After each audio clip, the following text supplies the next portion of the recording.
Zambians can't take anything serious. Ati lizani trumpet chalo chisile nsima singambe kutipaya. So every time I'm sitting here, George, you're just there looking out for rubbish things I say so that you put in that intro clip of yours, huh?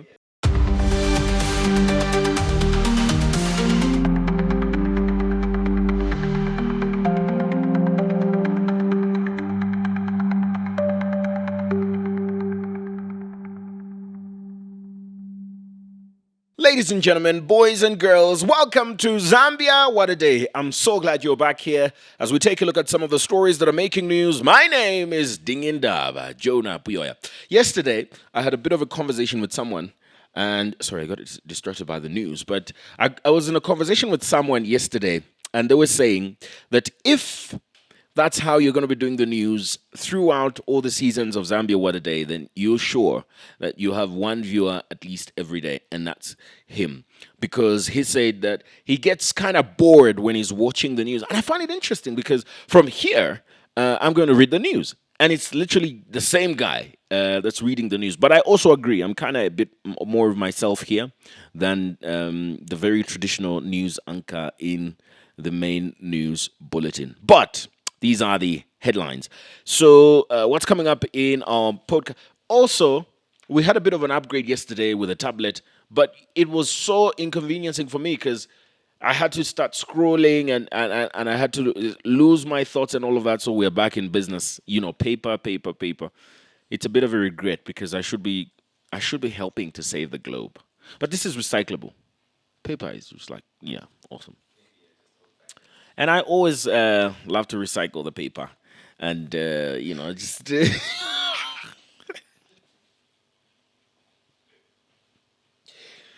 No, let's be professional, guys.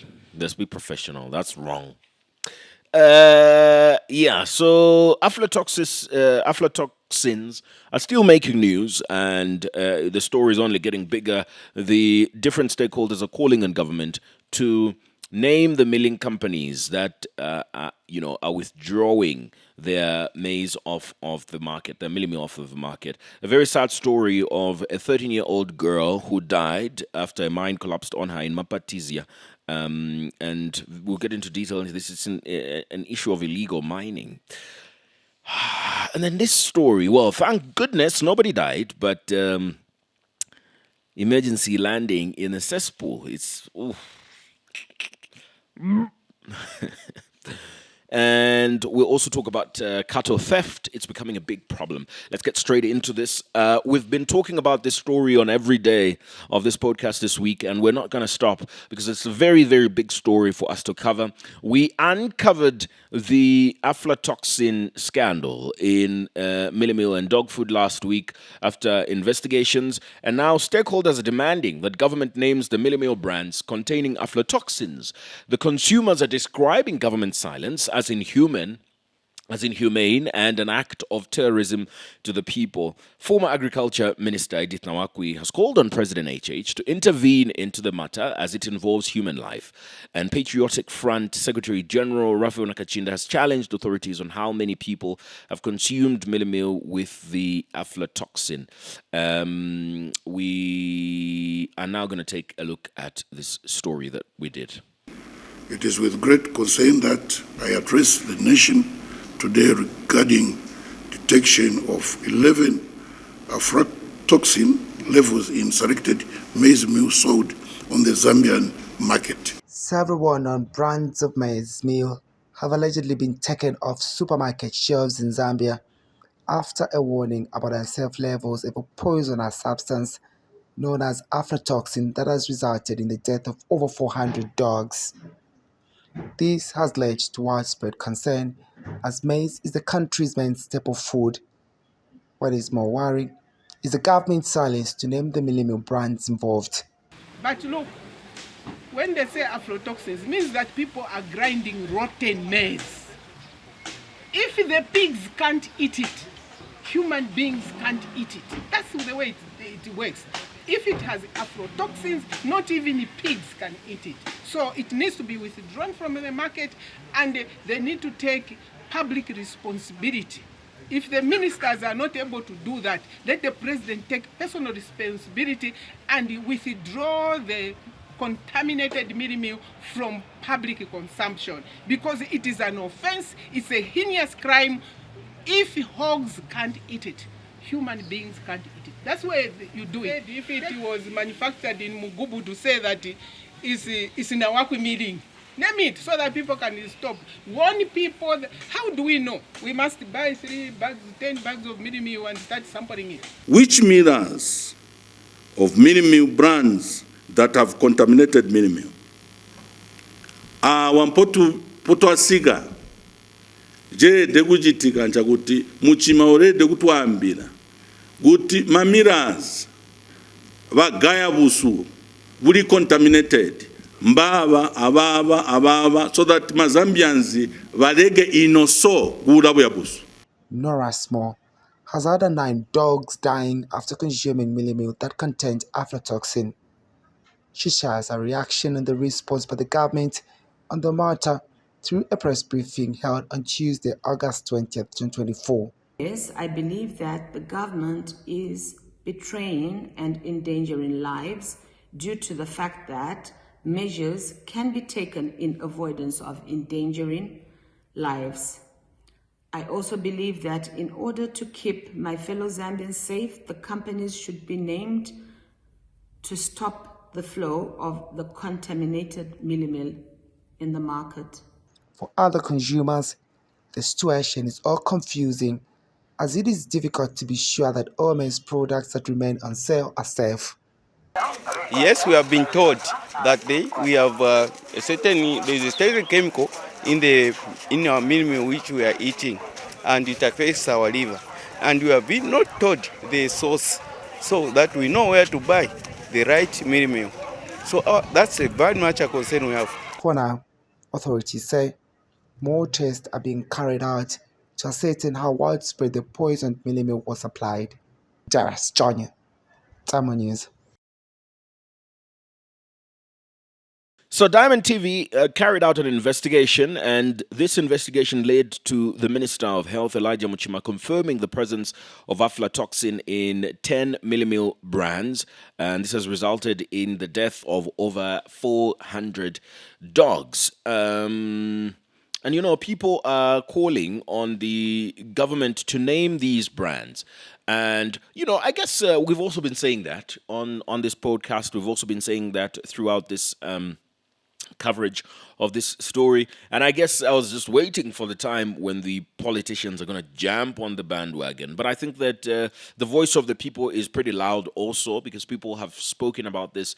And my understanding is that government is expected to have a briefing today to address this issue and, you know, deal with it and address all the concerns that people have. There's also some milling companies that are going to be holding briefings to kind of take a look at this and talk about it. But the investigations, both from government side, from the Millers Association of Zambia, and from our end, continue on, because it seems to be a pretty extended story, and it just doesn't end at what meets the eye. So we'll continue giving you details into this story. I think we've said enough about it. But what is interesting also, I must add, is how Zambians find humor in everything. I discovered that they're calling it Ungawalogo, and then I saw a very interesting meme. I don't know how this thing is going to be edited, but I suspect that's what they put in at the intro. So a 13-year-old girl has died at Chilowe, also known as Madiba Resource Exploration Mine in Mapatizia, after the pit where she was mining collapsed on her. She was mining tin. The girl has been identified as Kelesia Simudiabo, a grade 4 pupil at Chilowe Primary School, and is said to have been with the mother when the incident happened. Oh my God, this is heart-wrenching. Let's take a look at this story by Helga Jiwe. Chilowe Mine in Mapatizia constituency caters for over 2,000 illegal miners from the surrounding areas, which includes children. Mining activities are done without protective clothes, which has led to the accidents where others have remained crippled and others have died. Tuesday afternoon, another death incident happened where a 13-year-old girl died instantly after the land where she was spanning minerals collapsed on her. Omega Siamwela is the board chairperson of Madiba Resource Exploration Mine, also known as Chilobe, and shares his views regarding the incident. I'm very sure we are a country of laws and rules where some of these vices are supposed to be cut down or dropped instantly. In as much as our people are looking for food in the name of mining, we've had situations where this El Nino had once struck us, and our people survived through. There is relief maize that is going to these areas. There is maize that has been floated by government so that people are able to buy in whichever way. But let me be precise on relief maize that has been taken. It is reaching our people. But now we just have a situation where people are scavenging everywhere. He has since called on authorities to ban all illegal mining activities at the said mine in order to save life. And we want to call upon security. We look into this vice. We can't pretend on it. The life that was lost yesterday involved a 13-year-old girl, a schoolboy girl. We also want to call upon the mine safety department to tour some of these areas and see how safe it is for our people.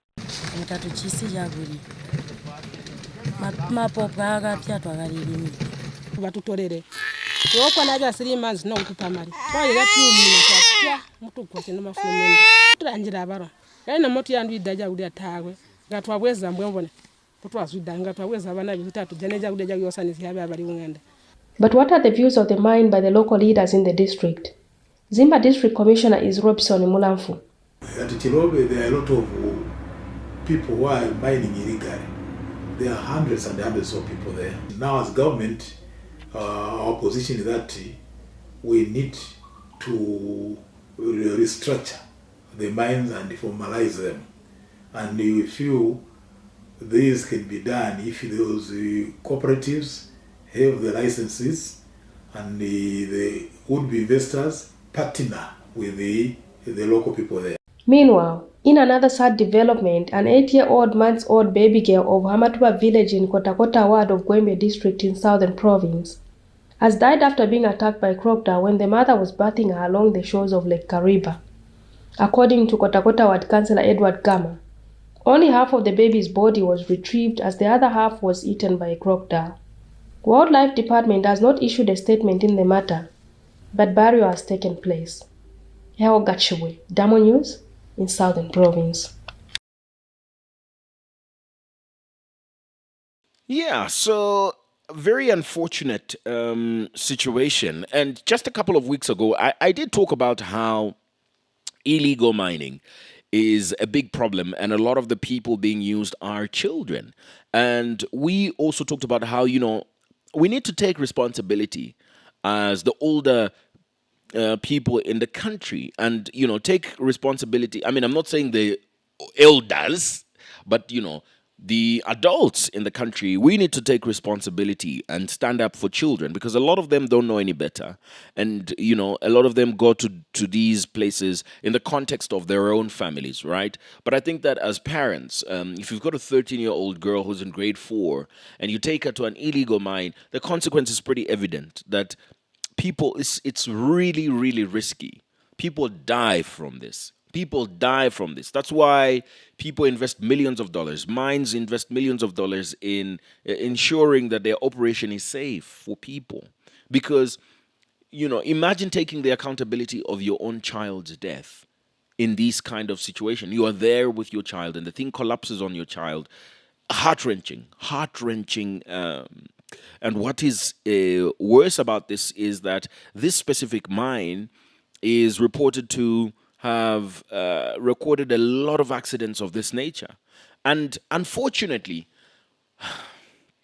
a testament to the high levels of poverty in the country, because what you will not love about all of this is, regardless of how risky it is, most of these people are working for peanuts. And the people that get the real big bucks don't go out there risking their lives in that manner. It's the unfortunate order of society that we live in, that, these families have to work so hard for somebody else. And children are dying. And, I think that we need to keep having this conversation because it doesn't need to take government and organizations to come to, to make us realize that we need to safeguard the future of children, because if these children are missing school, if these children are risking their lives and losing lives like that, then we've got a big problem. We've got a big problem that we need to deal with, because now it's too late. It's very late. Well, not too late, but it's very late. If lives are being lost already, then it's very late, and we need to deal with it. And this story, we covered this story, and I think online also was a very interesting response. And I think that the reason why people were responding in that manner is because no lives were lost. An engine failure on Tuesday evening forced a helicopter to make an emergency landing in a sewer pond near Livingstone's Mosotunya National Park. According to police, two international tourists, they'll have a story to tell about Zambia, were on board with a pilot and escaped unhurt. There are no serious damages to the aircraft, except a deformed rotor blade. That's according to the statement. The aircraft, a property of Batoka Sky, remains partly submerged in the sewer pond, awaiting retrieval. Eyewitnesses include Desmond Banda, and they've commended the pilot, Steenkamp Jury Janis Reinek, for saving lives. Authorities have protected the scene for further investigations. Let's take a look at this. This aircraft lies in Fikomata, not by intention, but this pond was the safe portion. Details are that on Tuesday, two American tourists booked a helicopter to fly over Victoria Falls and the surrounding areas for 15 minutes. On return to the airstrip, police say the helicopter engine suddenly stopped, prompting the pilot to apply emergency landing procedures, subsequently landing on sewer ponds in the Mosotunya National Park. Desmond Banda lives near the sewer ponds and saw the survivors disembark from the aircraft and brave the raptor-infested Fico Pond, averaging their shoulder level. In fact, I saw the aeroplane going lower as if it's where it wants to land. So later on, we just heard a loud sound. Then I and other colleagues, we rushed to see where it has landed and what has happened. So when we reached, we found it has actually crashed in the sewer ponds, and there were about 3 people in the flight. So when we reached, we find the 3 of them were coming out, 3 whites, and one of them was the pilot. Tourism Minister Rodney Sikumba says more investigations are being carried out. But I just want to give comfort to members of the public, and indeed you colleagues, members of the media, that any unfortunate incident such as that can happen at any given time. These machines that we ride in, could be a vehicle or anything, a mechanical fault can happen, and that's exactly what happened there. But because of the systems that we have, today you may have noticed that the helicopter is still on site. I'd probably like to say is still in situ, simply because that we have a Civil Aviation Authority. The protocols demand that the Civil Aviation Authority team comes to inspect. Once they inspect and get whatever results that they get from there, then it will be moved, and that particular engine will then therefore be analyzed and will be able to now give you exactly what actually transpired. However, the 2 American passengers remain undisclosed for security reasons. Retrieval operations are underway. Gabriel Josas Moba, Diamond News.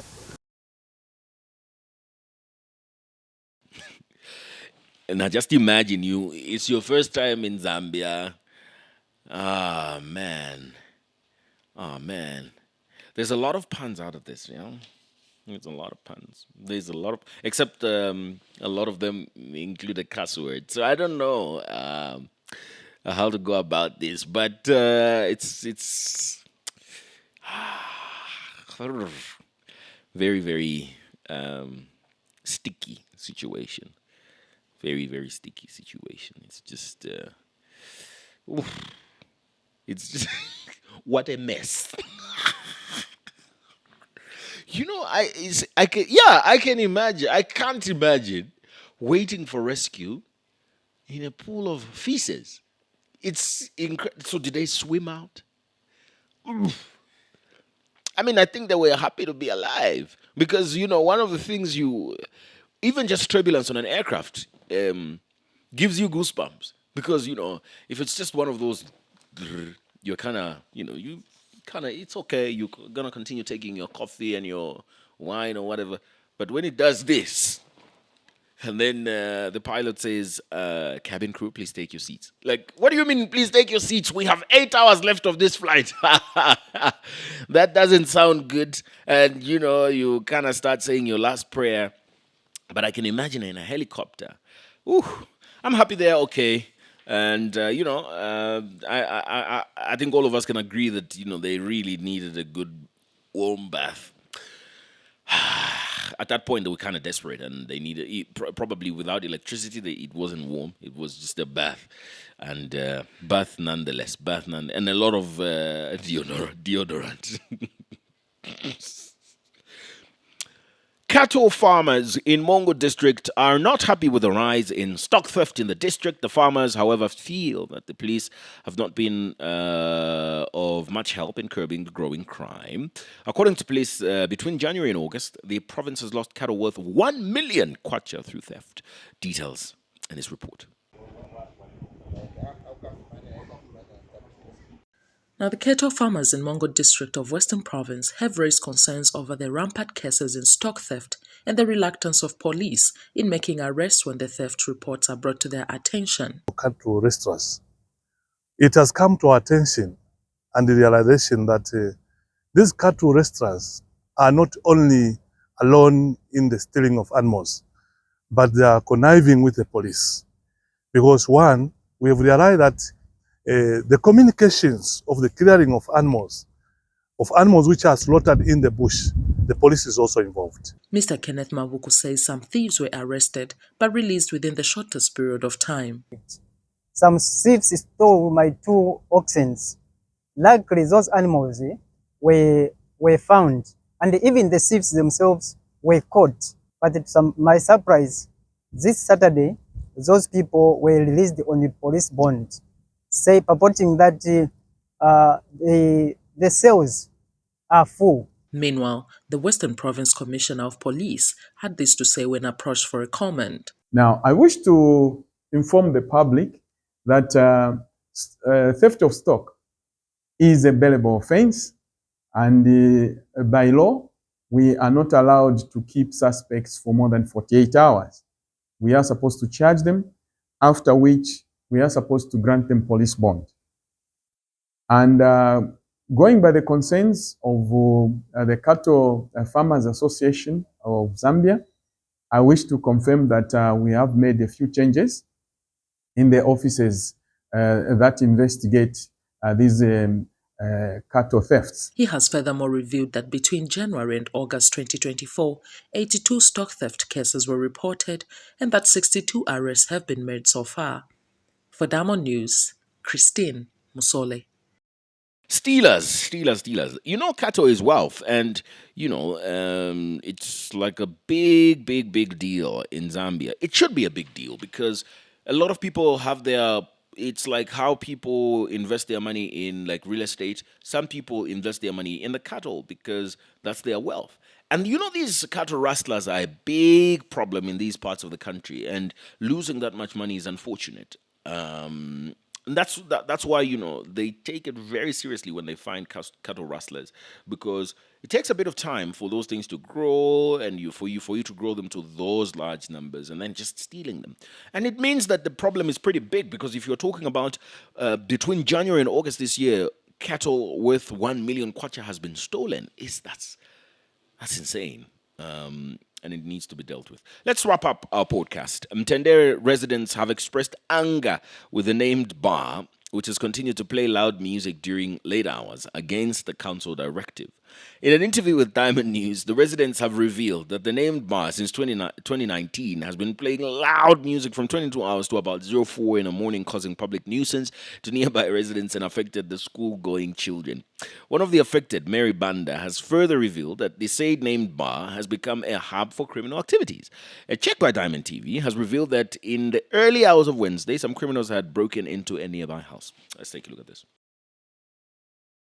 These are some of the affected residents in Mtendere East Township. The residents here have expressed sadness over a named bar in the area that is playing loud music after 22 hours, causing noise nuisance and affecting studies for the school-going children.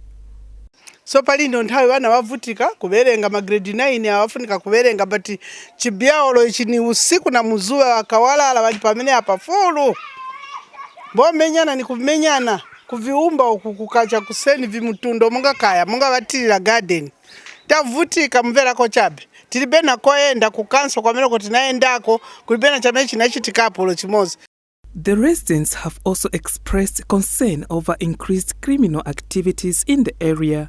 Ngabaisula kuisa isembe kuma 04 so ero nombe chongo chapwako so kwati lero ababa ne baba bachibesula kuma 0345 baba sendera amafoni.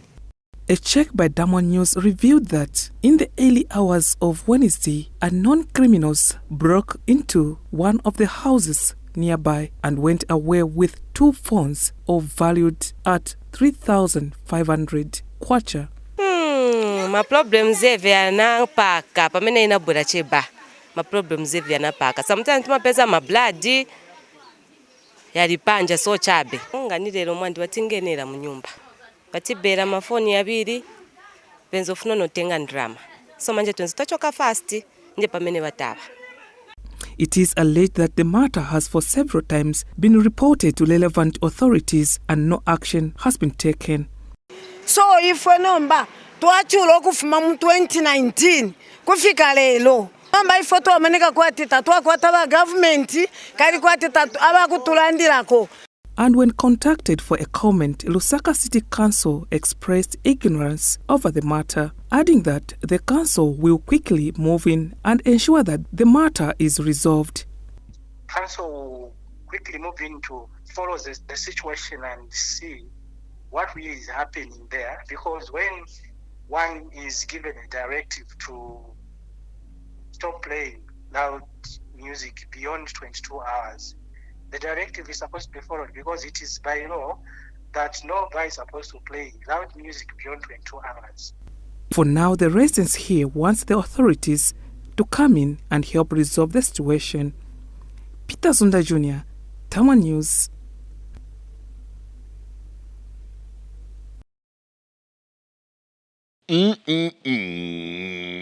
This is like the story of most places in Lusaka that have like a nightclub in the area. I remember University of Zambia students and residents were complaining about East Park. You know what I'm talking about.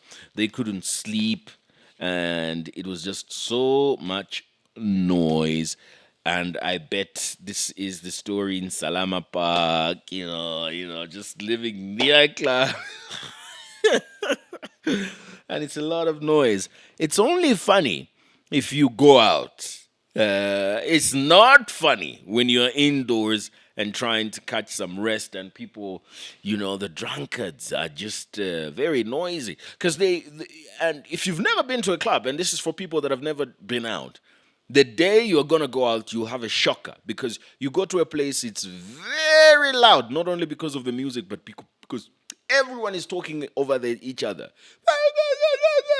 And that's how the conversations go, because it's very loud. So you can't have a silent conversation. You have to shout, and regardless of what you're talking about, no one is gonna hear. It's just you could literally, and that's one of the things in the club. You could literally be here, and the person you're with is there, but you're talking to each other, and only the two of you can hear your conversation. Everybody else is and then there's another person here talking to someone there. They're having a conversation. You're not hearing it. And then there's someone here talking to someone in the bathroom, and there's someone talking to someone 500 meters away. It's a bar and nightclub thing, and only people that go there can understand how it happens. Well, that should bring us to the end of our podcast. It's been a busy day. It's been an interesting day. And hopefully today will be a successful day for you. But all over Zambia, all we got to say is, what a day. Bye-bye.